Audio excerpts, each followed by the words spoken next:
We're going to have some fun this morning. We're in the scandal, part 2.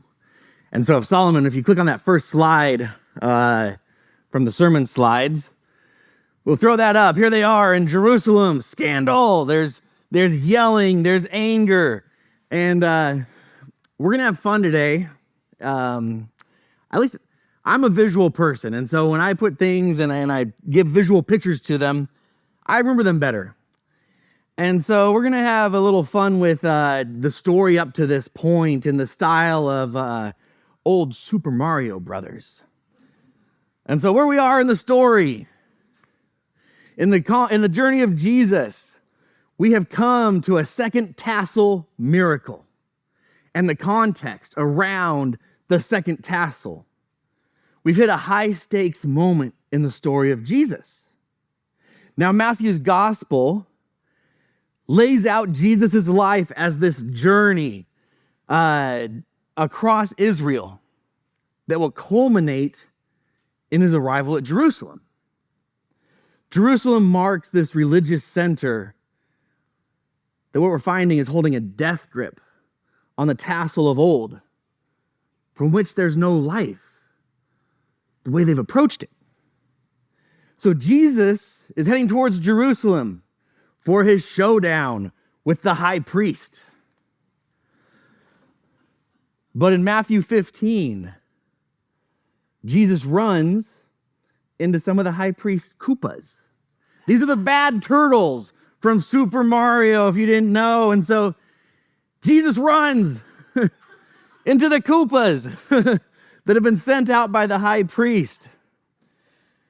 They come with a question.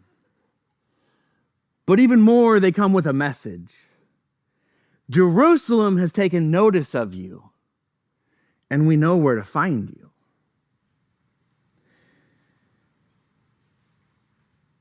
For Matthew's original readers, the story is getting intense. This is the first direct encounter between Jesus and Jerusalem. Small-time pastor versus big-time religious establishment. This is podunk rabbi against sophistication. For the readers of Matthew, originally, this would have been a big thing. So we come to Jerusalem's question. Ultimately, it centers around catching defilement through what you eat. Are you defiled by eating what we have listed as trash?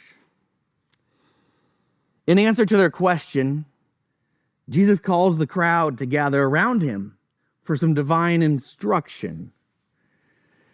With a deep breath, Jesus says, people are not defiled by what they eat.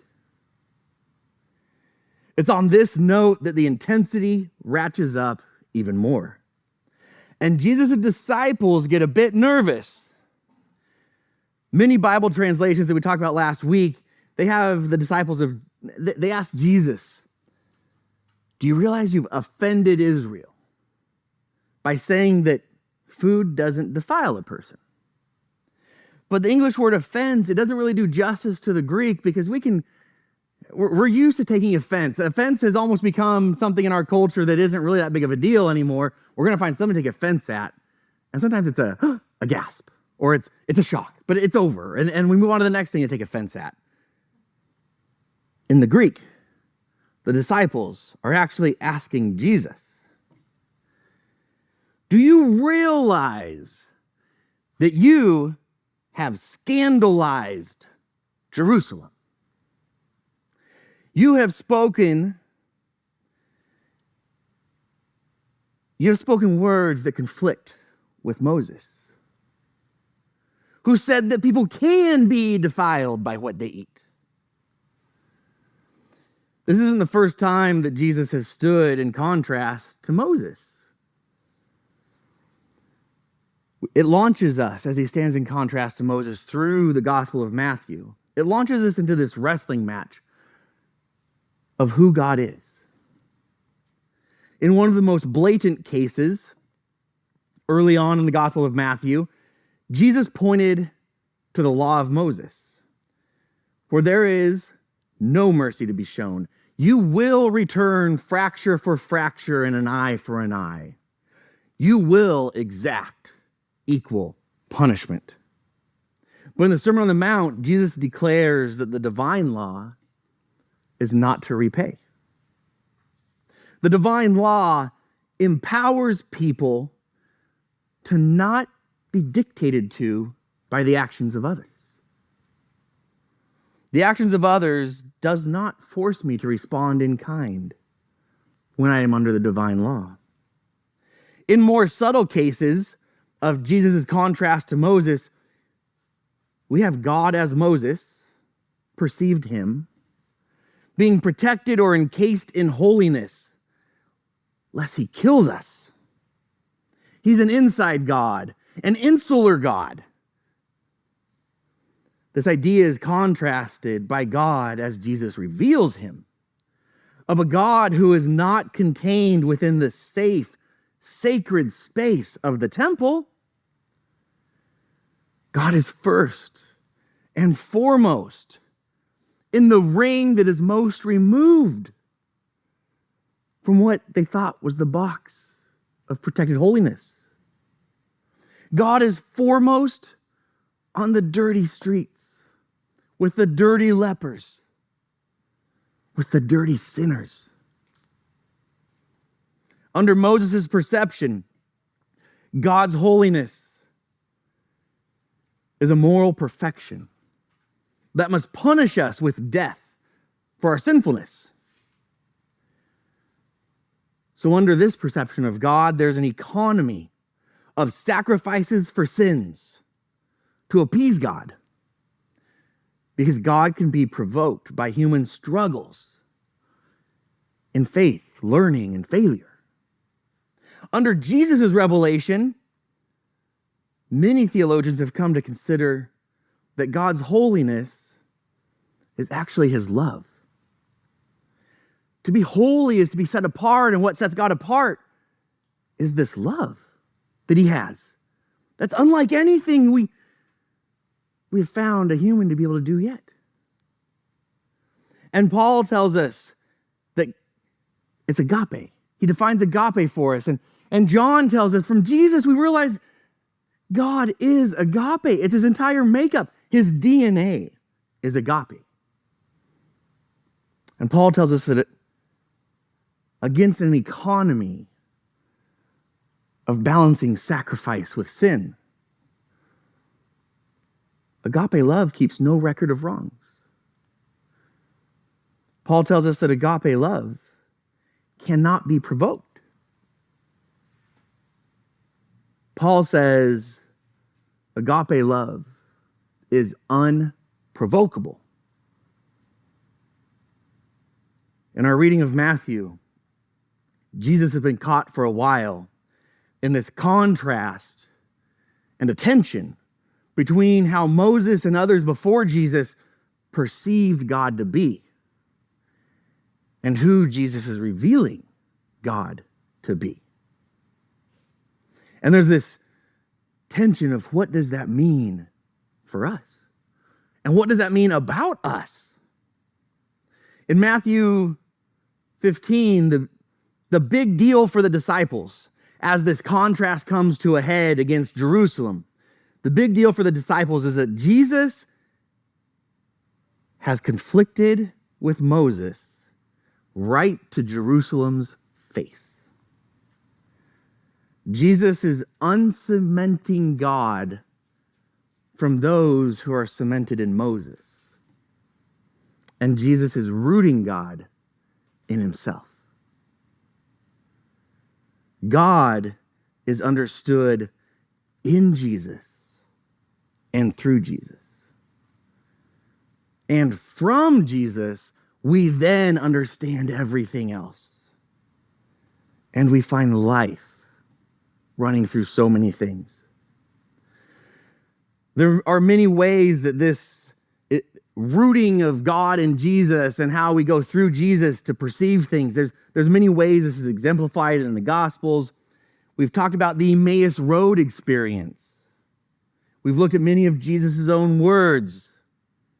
We've considered other places like 1 Timothy 2:5, where Jesus, post-Jesus writings, they hold him to be the full encapsulation of God.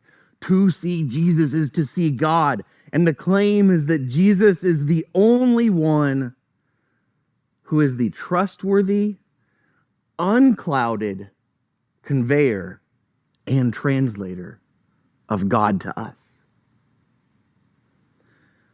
So Jesus is God himself before our eyes, and he is the lens or the reality through which we tackle everything else. One way we have seen this play out is in the two tassel miracles. As already mentioned last week, these tassels were put on Jewish clothing, and they symbolized the law. We might picture it today as they stood as a symbol of religion. What we just sang about in the last song, religion. And there's two miracles around these tassels in the Gospel of Matthew. The first is a woman who metaphorically reflects the need for spiritual healing and life. She reaches for the tassel. She reaches for the law, for religion, hoping she'll find life there.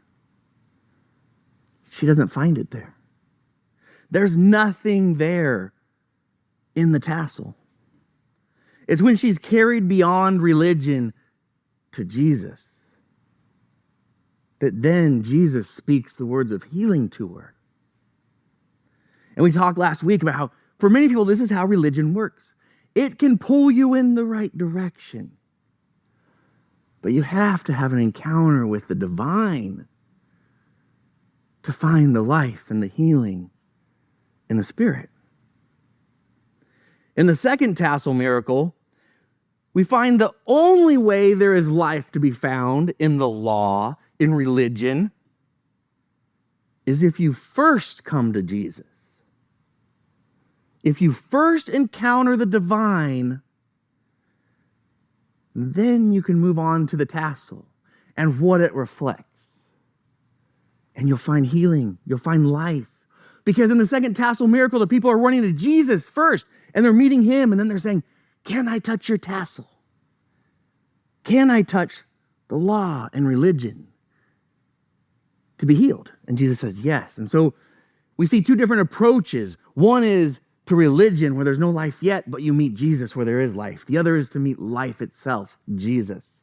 And then you can move on to the tassel, and you're going to find something there.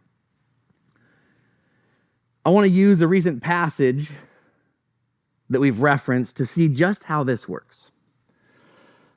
Over the last few weeks, we've been considering Psalm 78, particularly the part about God feeding and killing Jews in the wilderness. The pre-Jesus perception was of a God who deals out mercy and death simultaneously during the Exodus. For those who are struggling in their faith, for those who are slow to learn, he says, I'll give you the food of mercy. And while that food is in your mouth, my anger is going to strike you down. Psalm 78 is a song about that perception. In Jesus, we see a reenactment of the Exodus. But God before our eyes proves to be different than he was perceived in times past. There's a lot less death dealing and a lot more mercy and patience. The old perception of God was as one who would watch people's faith struggle. And he, in their struggle, would be stirred to mercy, but provoked to ruthless anger. And he kills them again while the food of his mercy is in their mouth. But as God comes to earth to play the part of himself now before our eyes. Jesus shows a God who overcomes little faith, struggling faith, wavering faith. He overcomes little faith with big demonstrations of his love and faithfulness. In this way, our areas of little faith grow into bigger faith because I realize how much I can trust him, even when he knows what I will learn, which is I still can't trust myself. And we could think, well, that settles it. God is like Jesus. Jesus is God in the flesh. The story in Moses and the Psalm, it's wrong. And we could dismiss the Old Testament as the useless testament, which it's not, which is why I try to call it the First Testament rather than the Old Testament, because the word old messes people up. But we could dismiss the Old Testament as the useless testament. And we stick to the right testament, the New Testament. We stick to about this much. But it's through Jesus that we're told, if you come to me first, if you become a student of the kingdom, like I'm calling the scribes to, you can go back to all of the old here. You can come back to the old and you can find treasures. So we gaze at the psalm through the lens of Jesus. And like Jacob so long ago, we wrestle. We wrestle with Moses, the Psalms, and who God is. We wrestle with what God was said to be. But he cannot be. If Jesus is God, he was said to be this, but he cannot be that. He cannot be a God who got angry when people were too human and slow to learn and wavered in their faith. Because Jesus isn't showing a God like that. One easy answer that I've experienced in some churches is, let's sweep the messiness under the rug and not talk about some of these verses. But now I refuse. I refuse the easy answer because in the parables, Jesus has been working to train that out of me. He's been teaching me to go beyond and deeper than the easy answer. He's teaching me to go deeper than the surface. So I reflect on and I dig into the Psalm 78 theme of a God who doesn't seem to look a lot like Jesus. A God whose mercy to failing faith is accompanied by the ruthless elimination of poor faith. And then it hits me. There's an amazing truth here in Psalm 78. If we won't throw it out. Divine love and the mercy it extends towards us, it does come paired, it's paired like a pair of shoes. It comes paired with a death blow to poor faith. I come from Jesus to Psalm 78, and I say, yeah, divine love is being demonstrated towards me, and as I'm receiving the gift of God's mercy, as I'm ingesting his love, the God who is love is also sending me death. He's killing me as I'm dining on his mercy. Selfish me is being killed. Angry me is being killed. The little faith, the lacking faith me is being killed off as I'm filling my mouth with his faithful mercy. And I consider that God does kill little faith people as he simultaneously feeds them from his mercy.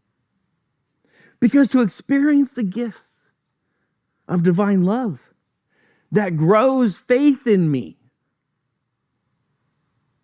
a little faith, Jason, a no faith, Jason, was killed off when I was 31 years old.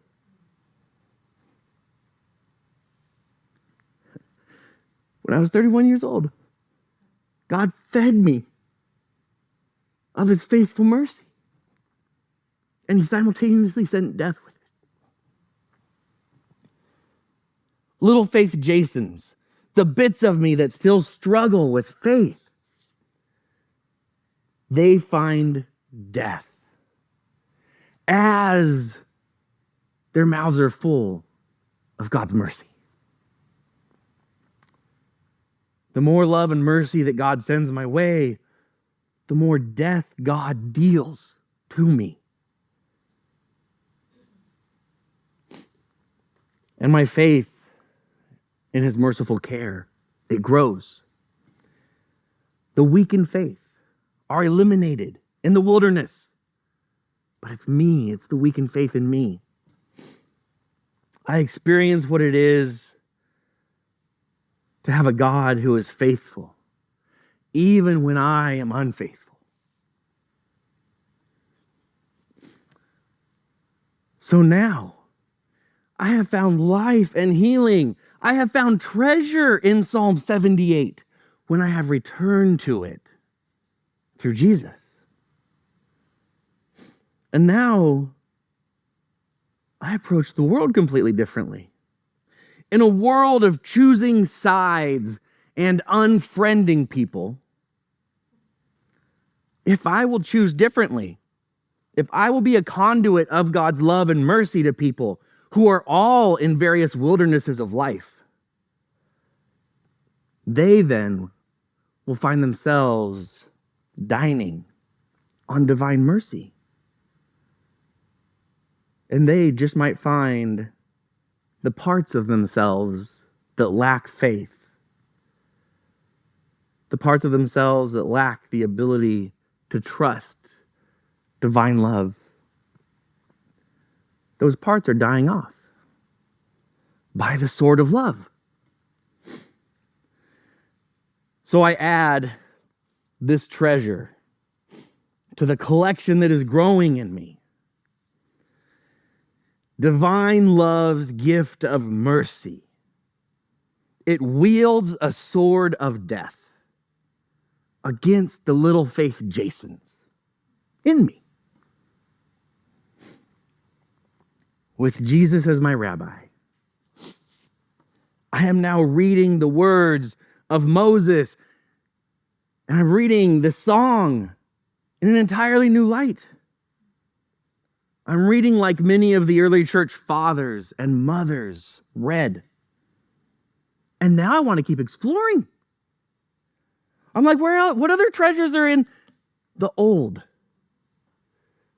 One theologian said, the old is new again when it's read through the Spirit.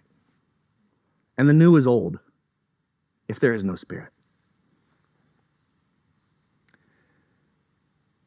Let me tell you, there are some good treasures just in Psalm 78. It is awesome to explore the psalm through the eyes of Jesus. Jesus' mercy to his disciples is meant to be killing off parts of them. And sometimes we see something like a little faith Peter being killed off so then he can go trust Jesus to step out onto the chaotic waters and the harsh winds of the world. And sometimes we see that the disciples still need a little death dealing brought into their lives through God's mercy. And on that note, we come to the third context of the tassel miracle. In the first and second, we had the issue of the tassel itself and where and how to find healing. Then the second contextual issue was the issue of defilement. Third, We talked in the first tassel miracle about blind Bart and blind Brad. They can't physically see Jesus, but they saw Jesus more clearly than anyone else had up to that point. And they followed Jesus through the streets yelling, "Have mercy on us, Son of David." This term was a reference to the descendant of King David who would come as a Messiah. And these people, these two men, they wanted healing from their blindness. Now in the second tassel miracle,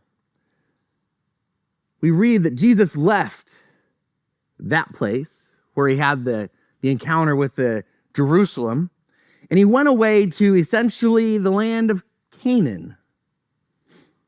Just then, a Canaanite woman from that region came out and started shouting, "Have mercy on me, Lord, Son of David." So in both tassel miracles, we have these three things in the context: the tassel, defilement, and then Jesus being recognized as the Messiah by those who should be the least able to recognize him: blind people and a Gentile. What would a Gentile even know about this? Even more, a Gentile woman. There's a lot to unpack in this third part. And for today, we only get to crack the door open. Now, in the first occasion, when the two blind men chase after Jesus, we considered how Matthew creates doubles, where the other Gospels only have one. In this story, the other Gospels only record one blind man who follows Jesus. But we considered that Matthew is working to show that Jesus came for Jew and Gentile. And Matthew doubles things to reflect the two parties that Jesus has come for. In our literal Western minds, we can often cringe to consider that, you mean Matthew wasn't truthful with the facts? In the culture where all of Scripture is written, Matthew and others were comfortable with adapting the facts to fit truth. As one theologian put it to me a couple of years ago, it is possible for fiction to be more truthful than the facts. Another way that I've come to think about this as I've worked to break out of my Western mindset and to better approach a religion that is immersed in the ancient Near East wording. Facts are only as true as the context we put them in, while the context we give to it can make fiction true. We think of the parables. Very often, we find truth more easily in fiction, in the fiction of the parables, while we otherwise may have still been struggling to contextualize facts in order to figure out truth. However you may work it in your mind, we have to get used to how Matthew and others in that time, they adapted things because the truth they cared about in their culture was a much deeper truth than we look for in Western culture. In the West, we want the truth of what happened, the facts and nothing but the facts. In the ancient Near East, they wanted the truth of, what does it mean? What does it mean? How does it apply to me? And how does it affect me? And what is the truth of so many more things than just the facts? And to convey the truth of what it meant, a writer could be willing to tell what happened as they saw more at play than just meets the eye. Consider if you've ever met someone sage-like, who sees the world through completely different eyes than you. And often you can I wish I could see the world like they do. They see things that I don't see. I've had the honor of meeting a few sage-like people, and I believe that I've been gifted through their teaching a chance to see things differently. Where some may see a man who is factually old, I believe that I now have eyes to possibly see a young boy who may have died when he was 12 because he didn't live long enough to see 13. He died in that body of that old man. His body may still be walking this earth, but the boy never turned 13. Where some people may see a single person, I might see 3 people from a fractured soul. And where some may see a hypocrite living as 2 people, I may see one person who has been enslaved to 2 hats. What we see depends upon what eyes we're looking through. And I work more and more each day to no longer look through my human eyes. I do work more and more each day to even no longer read Scripture through my human eyes. For someone to say that they factually see an old man does not make it untrue for me to say, I see a 12-year-old boy who never got to grow up. All this to say that Matthew can truthfully attest to 2 blind men following Jesus. Even if history says the facts are that only one followed Jesus. Matthew says, where you might claim historically that one man followed Jesus, my eyes see 2. And in those 2 men, I see the 2 sides of humanity that I was taught as a Jew. And Jesus came to illuminate things for both of them. All right, so in the context of the first tassel miracle, it says, as Jesus went from there, 2 blind men followed him, crying loudly, have mercy on us, Son of David. Jesus is alone. He's leaving a place where he just performed a miracle, and 2 blind men are following Jesus, seeking illumination, seeking sight. Jew and Gentile are both pursuing Jesus, calling him the Son of David. Coming to the second tassel miracle, Jesus leaves the place where he has a conflict with Jerusalem. He goes to Canaan and he meets a Canaanite woman. Jesus is now approached by only one person. Even Matthew says this. It's a Gentile, a woman, and she uses the same phrase, please have mercy on me, Son of David. Through the words, Matthew is linking these events for us for a reason. He wants us to learn something, maybe many things, with his connection. One question we have is, where are the Jews now? Where are the Jews? And we read here, he did not answer the Canaanite woman at all. And his disciples came and urged him, saying, send her away, for she keeps shouting after us. The Jews have now placed themselves alongside Jesus. So from the first tassel miracle to the second, it looks like this. Jesus was pursued by Jew and Gentile, and now Jesus is traveling with the Jew, and now the Gentile is still coming. We're going to have some fun exploring this one. I invite you to ponder this week if you want to practice with spiritual eyes. I invite you to practice this week. Consider, Jesus didn't respond right away to the first 2 blind men. He didn't respond to them. And now he doesn't respond to the Canaanite woman. Why didn't he respond to the first 2 men? And is he now not responding to the Canaanite woman for the same reason? Or is it a different reason? Same words, people pursuing the Son of David for mercy. And to both of them, Jesus doesn't respond right away. Why? Is it the same or is it different between these two events?